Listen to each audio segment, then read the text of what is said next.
কবিতার নাম আমার কোনো গার্লফ্রেন্ড নাই। লেখক আরাফাত হাসান সানি, মানে আমি নিজেই।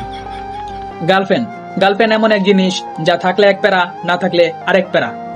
আপনি যখন কোনো মেয়ে পটাতে যাবেন তখন আপনি বারবার ব্যর্থ হবেন, কিন্তু এমন এক সময় আসবে অটো গার্লফ্রেন্ড হয়ে যাবে, ঠিক হাগুর মতো। আমার এলাকার ছোট ভাই ব্রাদার প্রেম করে, আর এটা দেখে আমার বন্ধু আমার টিটকারি মারে, কারণ আমার কোনো গার্লফ্রেন্ড নাই।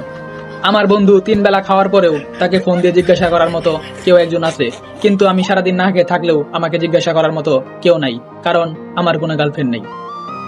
আমার বন্ধুকে বাবু জান সোনা ডাকার মতো একজন আছে, কিন্তু আমাকে লোহা পিতল তামা ডাকার মতো কেউ নাই, কারণ আমার গার্লফ্রেন্ড নাই। আমার বন্ধু রাতে তার গার্লফ্রেন্ডের সাথে দেখা করতে গেলে আমাকে নিয়ে যায় পাহারা দেওয়ার জন্য, কারণ আমার কোনো গার্লফ্রেন্ড নাই। আমার বন্ধু তার গার্লফ্রেন্ডের সাথে হাতে হাত রেখে পিক তুলে ফেসবুকে স্টোরি মারে, আর আমি সেই স্টোরিতে রিয়েক্ট দেই, কারণ আমার কোনো গার্লফ্রেন্ড নাই। তাহলে সারা জীবন কি আমি সিঙ্গেলই থেকে যাব? আমার কি সত্যি কোনোদিন কোনো গার্লফ্রেন্ড হবে না?